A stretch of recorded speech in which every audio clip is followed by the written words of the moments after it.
Welcome everyone, आप देख रहे हैं डार्क नाइट एक्सप्लेनर। अगर अभी तक आपने हमारे चैनल को सब्सक्राइब नहीं किया है तो प्लीज वीडियो को लाइक करें और चैनल को सब्सक्राइब करें। धन्यवाद। पिछले एपिसोड में आपने देखा टियान और उसके भाइयों ने मिलकर शाओ यू की बोट पर अपने एरो से अटैक कर दिया था, जिससे बचने के लिए शाओ यू अपनी बोट को कोहरे की तरफ मोड़ देता है, जिसे टियान का सीनियर ब्रदर देख लेता है और वो उनको रोकने के लिए अपने फायर एरो से उन पर अटैक कर देता है। अब आगे तो एपिसोड की शुरुआत में हमें दिखाया जाता है कि टियान का सीनियर ब्रदर अपने फायर एरो से शाओ यू की बोट पर अटैक कर दिया है, जिसकी वजह से शाओ यू की बोट में आग लग जाती है, जिसे वे सभी टाइम रहते बुझा लेते हैं। लेकिन तभी उनकी बोट एक चट्टान से टकरा जाती है और उनकी बोट अब आगे नहीं बढ़ पाती है, जिसकी वजह से टियान की नाव भी उन लोगों के पास पहुंच जाती है, जिसे देख वे सभी अब फाइट के लिए रेडी होने लगते हैं। अब ये दोनों एक दूसरे पर अटैक करते, पर तभी वहाँ से वो घोस्ट शिप गुजरती है, जिसे देख सभी लोग हैरान थे और शाओ यू को यह बिलीव ही नहीं हो रहा था कि उसके सामने वही घोस्ट शिप है जिसने उसके भाई की जान ली थी। और तभी टियान पागलों की तरह बिना कुछ सोचे समझे उस बोट पर जम कर देता है, पर उस बोट पर कदम रखते ही वो मारा जाता है, जिसे देखने के बाद सभी की आंखों में मौत का खौफ साफ दिखाई देने लगता है। तभी वो बोट वहाँ से जाने लगती है, पर तभी शाओ यू के माइंड में एक आइडिया आता है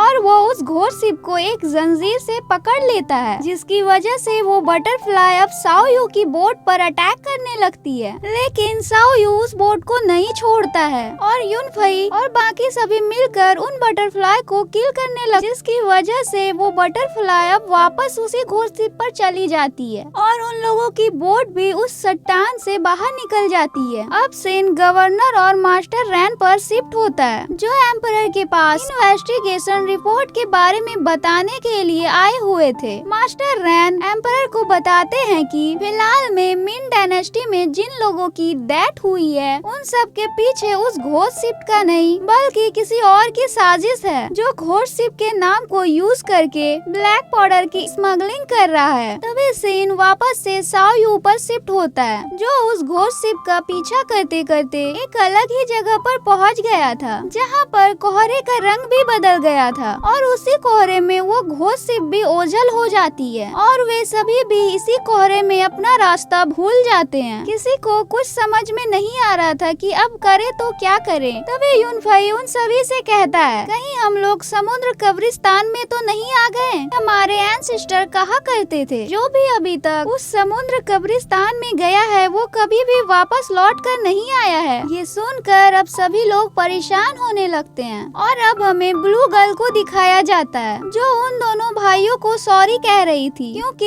यूनफई ने उसके इंसेक्ट को मार दिया था, जिसकी वजह से वो सभी लोग यूनफई को ट्रैक नहीं कर पाए। और तभी वो अचानक से उन दोनों भाइयों को बोट से नीचे धक्का दे देती है और वहीं दूसरी ओर शाओ यू की बोट के सामने वही घोस्ट शिप आ जाती है, जिस पर जेन वई के पुराने कमांडर और उस लेडी संट की स्पिरिट एक साथ मौजूद थी और उसके हाथों में एक गोल्डन बुक थी, जिसे देख वे सभी लोग बहुत खुश होने लगते हैं। लेकिन अफसोस ये खुशी ज्यादा देर तक टिक नहीं पाती और उन लोगों की बोट पर सी मॉन्स्टर अटैक कर देता है और वो अपने डेंटिकल से उस छोटी बच्ची को अपने साथ पानी में ले जाने लगता है, जिसे एन मौके पर दायू बचा लेती है। लेकिन वो मॉन्स्टर अपने दूसरे डेंटिकल से जेसी और उस लड़के के भाई को शाओ यू के आंखों के सामने पानी के अंदर ले जाता है, जिसकी वजह से शाओ यू उस मॉन्स्टर पर अंधाधुंध अटैक करना स्टार्ट कर देता है। इसलिए अब उस मॉन्स्टर को भी बहुत गुस्सा आ जाता है और वो पानी से बाहर आ जाता है, जो देखने में वाकई बहुत बड़ा था और वो एक ही झटके में उसकी बोट को डिस्ट्रॉय कर देता है। लेकिन टाइम रहते ही वो सभी उस बोट से जम कर लेते हैं, जिससे उन सभी की जान बच जाती है। लेकिन अभी भी जेसी को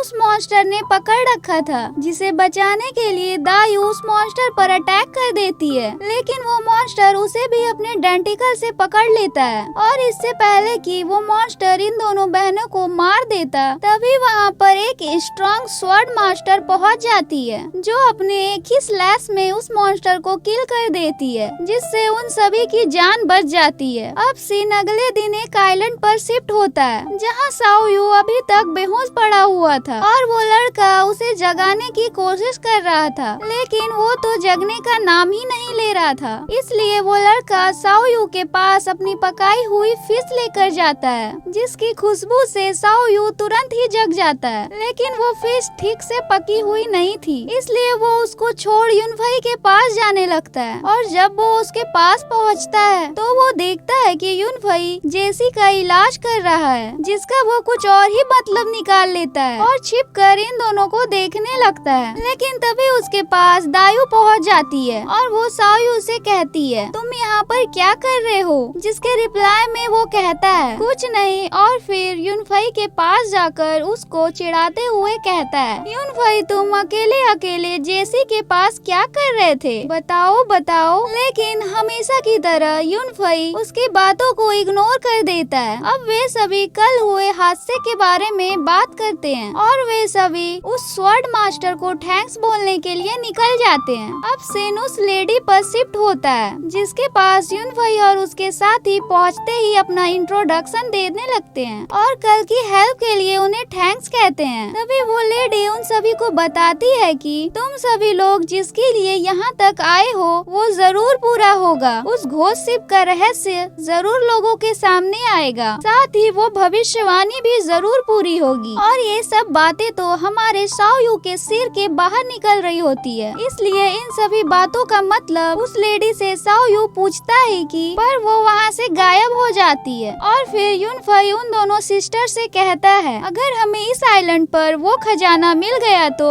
उसका आधा हिस्सा हमारा होगा। जो सुन वो सिस्टर इसके लिए साफ मना कर देती है और फाइट के लिए तैयार हो जाती है। जो देख साओ यू उनके बीच में आते हुए कहता है, अभी खजाना मिल तो जाने दो, इसके बारे में हम बाद में सोचेंगे। तभी अचानक से जेसी की बॉडी में पेन स्टार्ट हो जाता है और पता चलता है कि युनफई ने इलाज करते टाइम जेसी की बॉडी में एक पॉइजन इंसेक्ट कर दिया था, जिसकी हेल्प से वो जब चाहे तब जेसी को किल कर सकता है। और वो इस पॉइजन की मेडिसिन देकर वहाँ से जाने लगता है, जिसके पीछे साओ यू भी जाने लगता है। लेकिन तभी जेसी साओ यू के नजदीक आकर उसे बताती है कि हमारा कोई पीछा कर रहा है। जो सुन वो अब युनफई के पीछे निकल जाता है। अब हमें फॉरेस्ट को दिखाया जाता है, जहाँ पर युनफई अकेले ही उस घोर शिप और खजाने के बारे में इन्वेस्टिगेशन कर रहा था। तभी वहाँ पर साओ यू पहुँच जाता है, जिसे देख युनफई उससे कहता है, मैंने सोचा नहीं था कि तुम वापस मेरे पास आओगे। जिसके रिप्लाई में साओ यू कहता है, भला मैं क्यों ना आता, आखिर तुम मेरे दोस्त जो हो।